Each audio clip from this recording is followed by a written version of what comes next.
I understand that requesting a video for every chapter may be a lot, but it would definitely be worth it. Well, I love that idea. So let's go through Berserk in its entirety.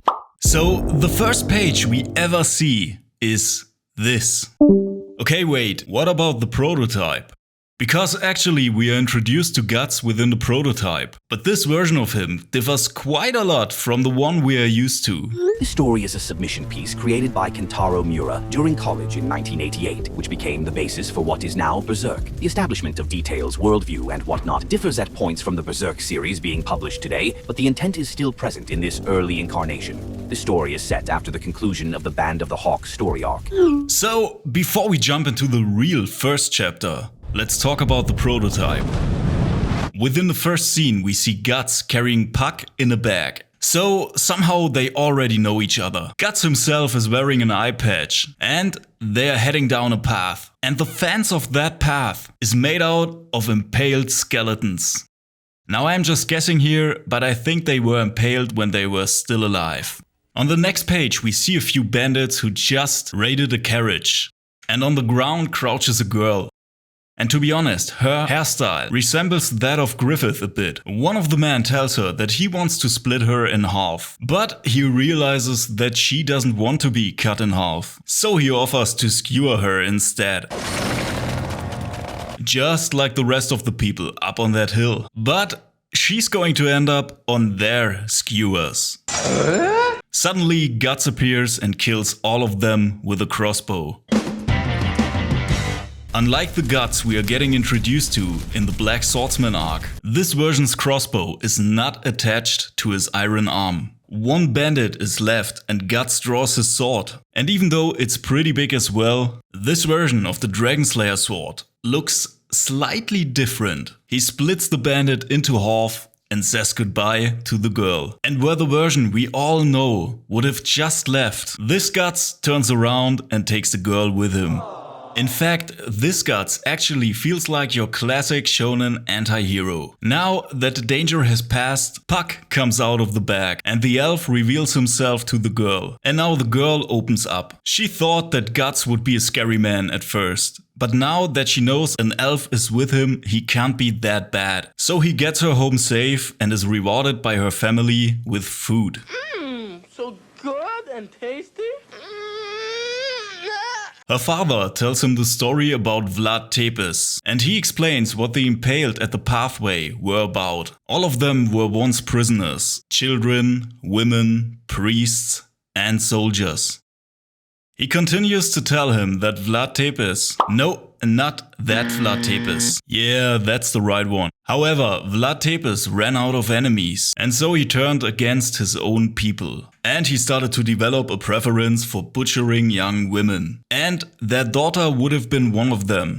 Suddenly some elder people are knocking at the door and they ask Guts if he would kill the Lord for them. But Guts isn't interested since this village couldn't reward him with much. He leaves and the little girl follows him. She's sorry that she told everyone in the village that he's a very powerful knight. And she asks if she can have something from him. So he gives her his eye patch. And now we are getting a little bit of background information that differs quite a lot from the actual storyline. My mother had her innards ripped out and eaten by them while she was still alive. She was torn apart. She became a piece of meat right in front of me. And to be honest here, I really prefer what Miura actually did within Berserk. Almost immediately they see a carriage heading towards the castle. And Puck and Guts know the girl is on board. And on that wagon they can spot a crest that pretty much resembles the brand of sacrifice. But its design changed for the better. Now we see the girl standing in front of Vlad Tepes. And she's clearly disgusted by his appearance. But right in this moment the Black Knight appears and saves the day. He shoots an arrow right into the eye of Vlad Tepes, who is definitely not that impressed. They start fighting and Vlad does what he does best, trying to impale him. And for a moment it seems like he's succeeding. Guts calls him the Dog of Wana. And now, because he mentioned Wana, Vlad is actually impressed. So I guess this is what the concept of the God Hand was at first, just one almighty entity. And Vlad calls Wana the ancient god of darkness. He turns into a creature and the fight continues. And this is where we see Guts using his arm cannon for the first time. After he shoots him in the face, he takes a sword and slaughters him. And now it is revealed that Guts carries the brand of sacrifice on his right chest. So Vlad dies, the girl lives, the family is happy and Guts leaves. And that was the prototype. But now let's get to the real first chapter of Berserk.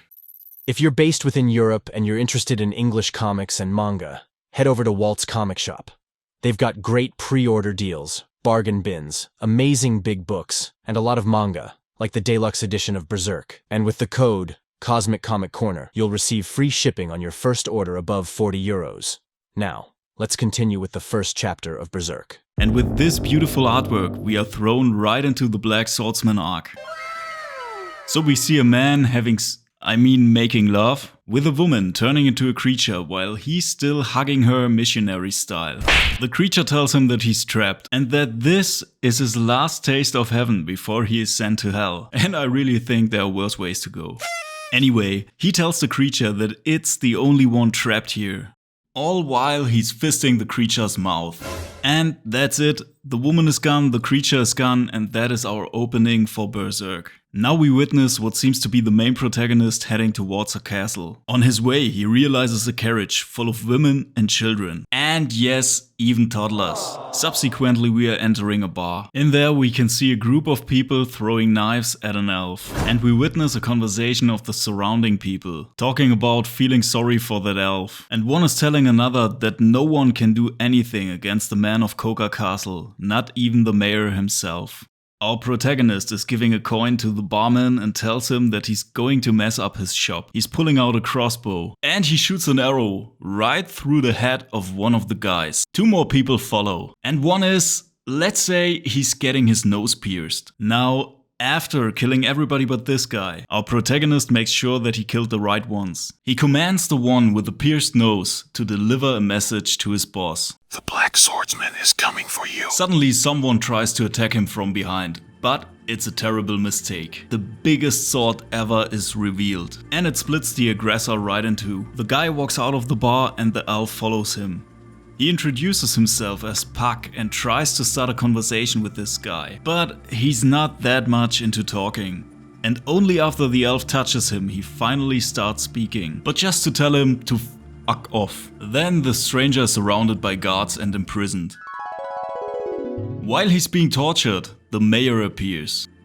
He tells him that the town will probably be destroyed because he killed the man at the bar. He goes on to tell him about the ruler of Coca Castle, a creature from the very depth of the pit, and no human being is able to kill him. Our protagonist provokes the mayor. He tells him about the wagon full of women and children, and that he knows that the mayor made a deal with the creature. To protect the town, he's delivering him human flesh. Realizing what acts of cruelty he has to commit, the mayor falls to his knees. And when he looks up again, he tells the guard that they can torture the stranger as much as they like.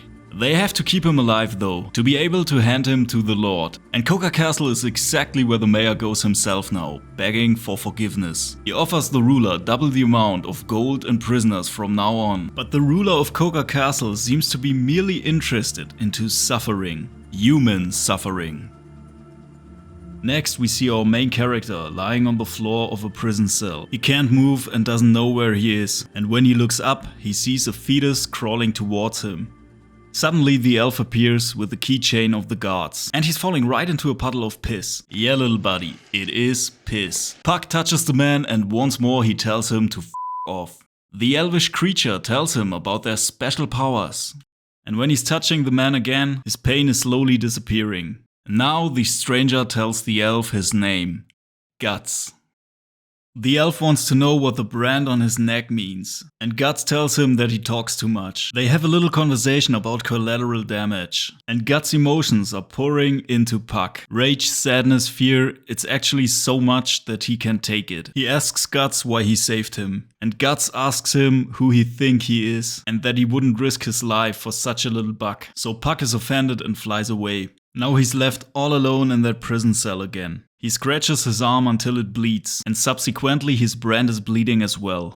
Meanwhile, Puck is flying through town, and he's witnessing the men of Coca Castle riding through town and killing everybody they can see. Among the men is one with a halberd, and on top of it, he carries the impaled upper body of a human child. Blood runs down the broad blade, right into the mouth of the demonic creature. He screams that they shall burn everything to the ground. Suddenly, from under the corpses, Guts appears, and he's putting his crossbow and his sword to work. After piercing the ruler of Coca Castle with arrows, the creature transforms, and now it does look even more like a human snake. For a few moments it seems like he's defeating Guts. Guts raises his fist in front of the creature's head, and his iron hand reveals a cannon. And then he shoots the creature right in the face.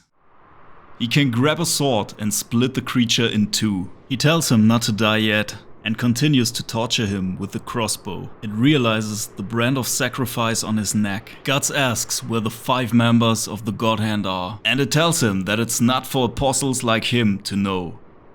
His body catches fire and he screams for help, but Guts doesn't turn around and leaves the town that burns completely down.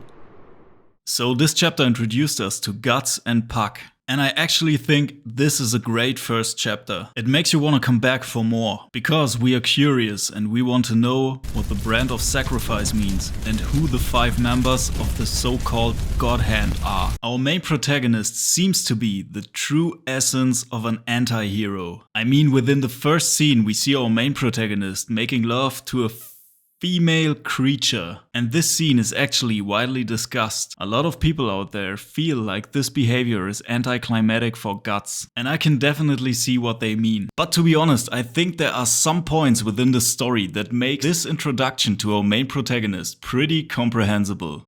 I don't want to spoil too much at this point, so here's just a glimpse of the scenes I mean.